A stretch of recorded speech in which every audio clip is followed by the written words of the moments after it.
ভাই বোনেরা, আমি আশা রাখে দুইজন শহীদ পিতা এবং একজন শহীদের সন্তান এখানে বক্তব্য রেখেছেন। আপনারা তাদের বক্তব্য শুনেছেন, আমিও শুনেছি।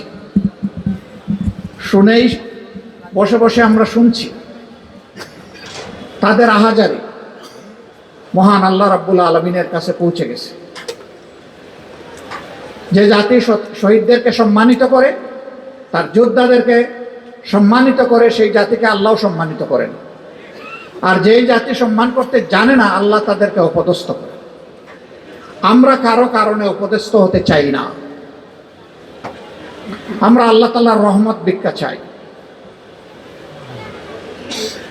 শহীদদের শুধু বিচার করলে হবে না, শহীদদেরকে সোনার অক্ষরে স্মরণ করার ব্যবস্থা করতে হবে। পাঠ্যপুস্তক, ইতিহাস, সব জায়গায় সম্মানের সাথে তাদের যথাযথ অবদান তুলে ধরতে হবে। রাষ্ট্রীয় সম্মানে তাদেরকে ভূষিত করতে হবে, খেতাবে তাদেরকে ভূষিত করতে হবে। যারা আহত পঙ্গু হয়েছে তারা জীবন্ত শহীদ। চোখ নাই, হাত নাই, পা নাই, এলিজারব মেটালিক একটা বোঝা নিয়ে তারা ঘুরছে। শরীরের ভিতরে অসংখ্য প্লেট, বুলেট, কারো ঘাড়ে, কারো পিঠে, কারো মেরুদণ্ডে, কারো হাতে, কারো পায়ে। রাত্রে একটু শান্তিতে ঘুমাতে পারে না, অকেজ হয়ে গিয়েছে, রুজি রোজগার করতে পারে না। তাদের যথাযথ তালিকা তৈরি করে তাদেরকে সম্মান দেখাতে হবে, সম্মানজনকভাবে বেঁচে থাকার সুযোগ করে দিতে হবে।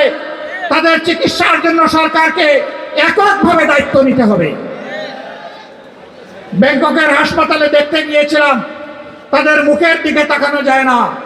এই এলাকার একজন, তিনি মেরুদণ্ডে গুলিবিদ্ধ হয়ে বিছানায় পড়ে আছেন, তার কোনো চেতন নাই। তার হাতে চিমটা দিয়ে দেখলাম, তিনি টের পান না। পায়ে চিমটা দিয়ে দেখলাম, তিনি টের পান না। সেখানকার ডাক্তাররা বলেছে তিনি জীবনে আর উঠে বসতে পারবেন না। যে কয়দিন হায়াত আছে তাকে বিছানায় কাটাতে হবে।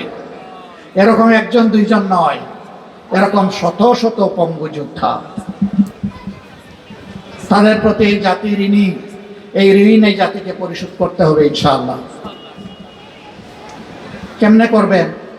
দেশের 70% মানুষ তারা গণভোটে হা বলল। ইলেকশনের আগে বর্তমান প্রধানমন্ত্রী বললেন গণভোটে ভোট দিন এবং হাতে ভোট দিন। আমরাও বললাম গণভোটে ভোট দিন, হাতে ভোট দিন। ইলেকশন হলো, এখন তারা বলেন গণভোট অবৈধ। আরে ভাই, গণভোট যদি অবৈধ হয় তাহলে সংসদ নির্বাচনটা বৈধ হয় কিভাবে? কি চমৎকার যুক্তি! একই ডেক্সিতে গুস্ত পাকানো হয়েছে, গুস্তের ঝুল হলো হারাম আর গুস্ত হইল হালাল। কি আশ্চর্য ব্যাপার! হারাম হলে তো দুটি হারাম, হালাল হলে দুটি হালাল। যদি গণভোট হারাম হয় তাইলে সংসদ নির্বাচনও হারাম।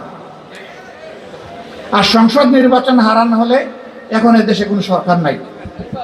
আগে যারা ছিল এরা পালায়ে গেছে, আর এখন যারা আছেন তারা তাদের বক্তব্য অনুযায়ী বৈধ নন। তাহলে দেশটা কি হবে?